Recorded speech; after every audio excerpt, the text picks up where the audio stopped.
Okay, so the floor's rotted out here. We don't know what's underneath until we take it apart. Now, just don't do a little exploratory hole. Patch your hole as wide as the door so it doesn't look like a patch. In this case, this garage area or shed area. I'm sorry, off studio. You can use treated lumber in this limited amount of space, 2 feet. Now, treated lumbers, they off gas. This place has a moisture issue already. It needs to be ventilated. That's part of the remedy to this, so I'm not worried about that little bit of off gassing with this treated lumber here. The positive side of the treated lumber, it's going to offer these doors to be left open by accident. A little water hits the floor, no harm done. So when you first come to the door, they're just painting the plywood, obviously. The scenario is, it's just an artist studio. So no big, no harm, no foul. Okay, measure off the wall 12 inches. Measure off the wall, face of the wall 12 inches over there on the other side. Now, that doesn't mean it's going to be 12 inches in here, but you might get lucky. It's not. It's 12 and a quarter or so. So then measuring over here, 12 inches off the wall. Verifying our 12 inches.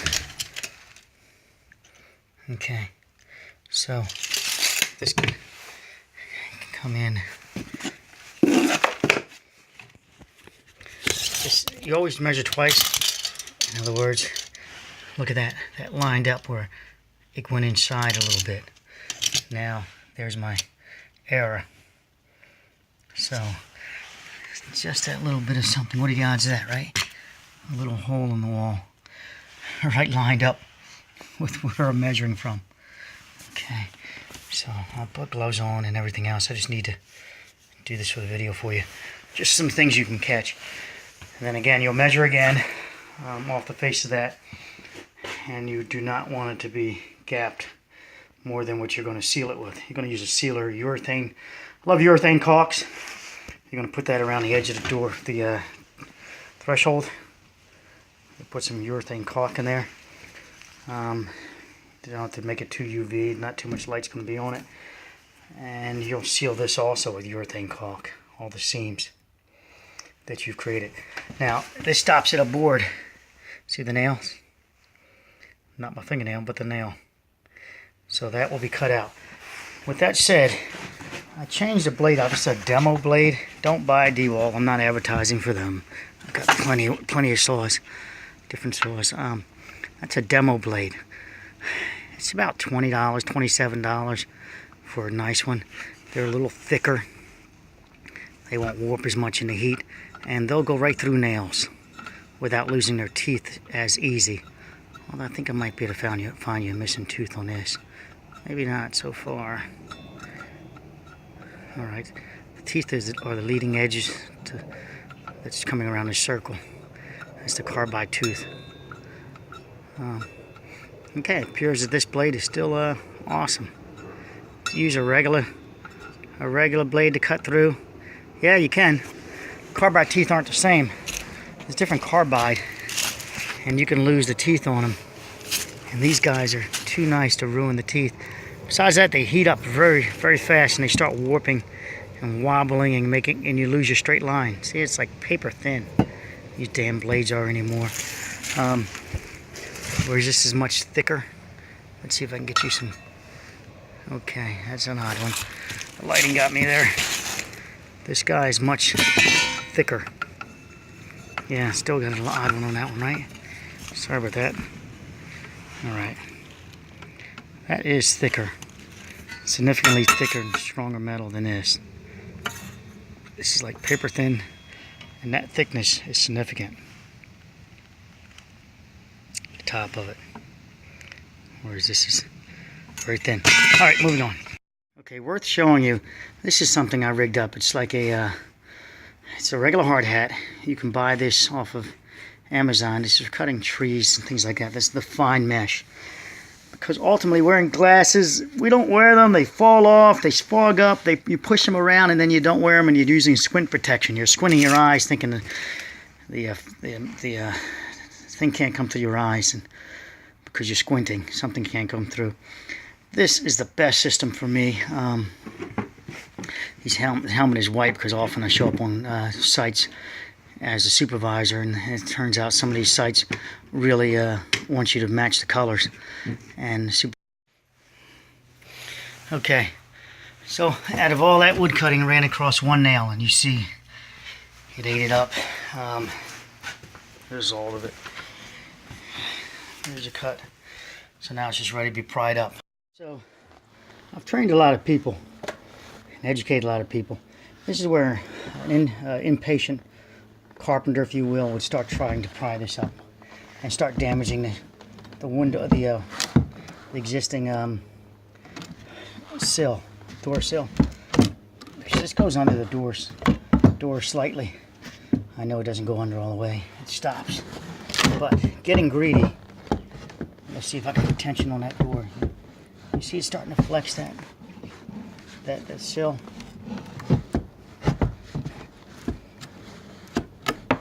We don't want to damage this at all or bend it. It could be metal reinforced and put a permanent kink in it. So you just take your time, you get a sawzall, and you cut underneath of it, cut it down, closing off that and pulling this away. Don't be impatient and ruin this. I don't care what you have to do. If you got to cut another cut and you're down to a 3-inch piece to pull out, do it without damaging what you want to save. That's the thing. Do it without damaging what you want to save.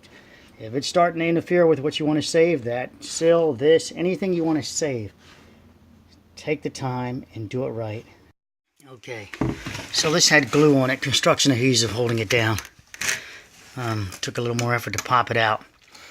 But there's the extent of the damage. It's limited on the sill here.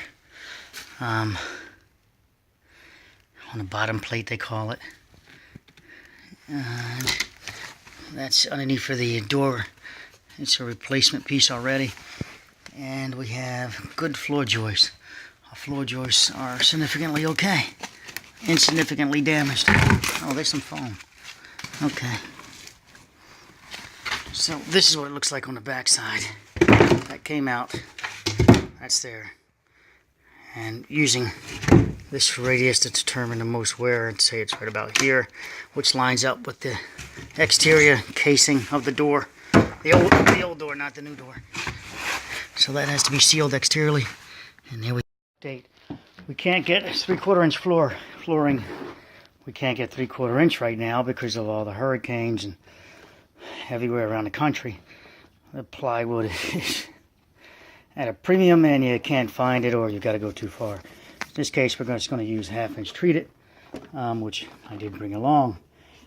All I had to do was sister up 12 inches on top of these boards here. Do I care about these nails sticking out? No, it's recycling lumber. Those nails will never be seen ever again. It still gets blocking in here, so this area is not weak when you step on it. I always like to see it solid. It's not tongue and groove, so you just put solid block in there and you'll get your support. The kicker is the solid blocking has to be for the 1/2 inch support. Has to be, that 1/4. I'm sorry. Yeah, 1/4 inch higher than this side. So it takes a little doing. Same thing here. So we'll get a ledger on it. So the plywood, 1/2 inch plywood, will sit on top of it. Now, with that said, look at this. I love this thing. Can't really not recommend it, unless you can find one. Tool bag, clean it out. It's battery operated, so you can operate it inside. But you can blow off your work area.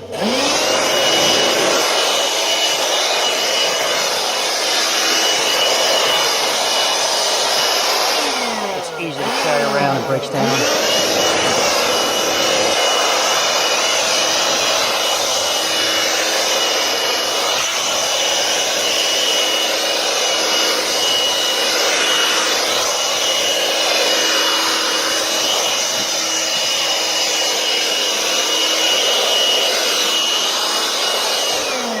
point is that easily it made a more safe work environment.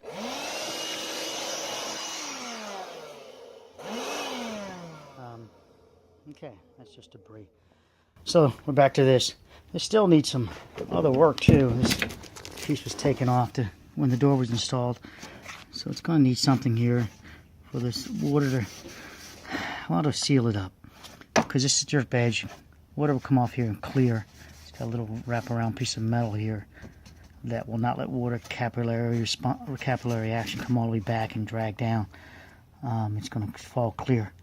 I don't want to close that up, obviously. I want to close the wall, but I don't want to defeat that action of that piece of metal. That solves that, doesn't it? So until more lumber comes in, looks like we're just going to call it an end at this point. And I'm not sure if I'll load this video up again. I'll load up more on top of this video. My video card's saying about full. So here's a fast video. I have to deal with millimeters a lot, but let me show you why millimeters can be faster for you than inches.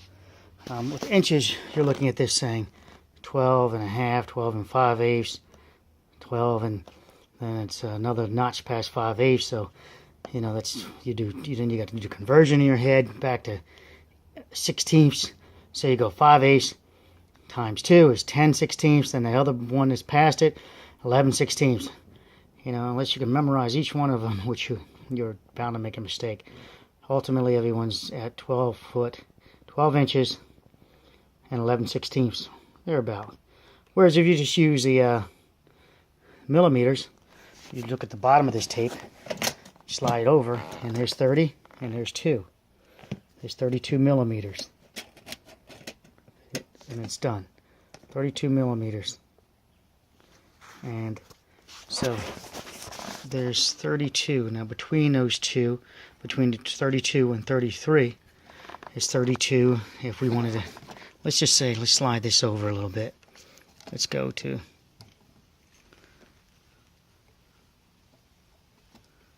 right there. Hold on. Okay, so it looks like I lost my light. My phone's shutting down. All right, so 32. So if it's over there, there's 10 millimeters per centimeter. Okay, so I'm sorry, centimeters. So right, so that would be 30 right there. I just slid it over a little bit just to give us an odd number. So 33. There's 30. There's 3, and there's 3 over. 33.3. You can do it real fast. 34.2, 34.1, all the way up to 34.9, and then you're at the next one, 35.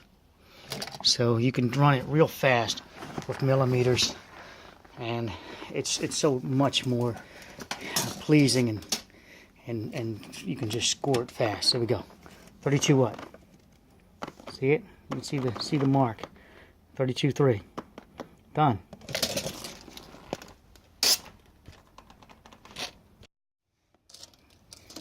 Okay, so then there's our 32.3 one. 32.3, the cut. When you cut, you measure, and there's the red line. You leave behind a line, or you know, you're going to count the pencil thicknesses. It's going to be a hair. It's going to be a hair. But the finer your pencil is, your marker rather, your error is limited to that. The thicker your marker is, the more error can be in it. For example, this creates a thin line. Now, you can use a big black marker, and this can create a line that's so thick. So if you're cutting on this side of the line, leaving this side, it can create issues for you. You know, you're off by 1/8 of an inch easily. So, yeah, markers are nice if you're going to write on something, but if you're going to do your marks for your cuts, use a pencil. Okay, here's that piece.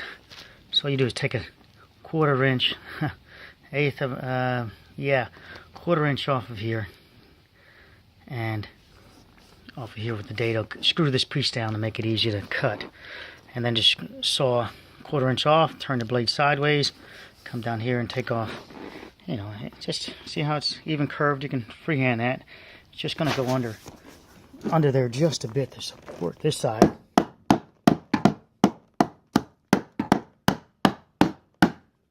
Oops, too far right there on the end.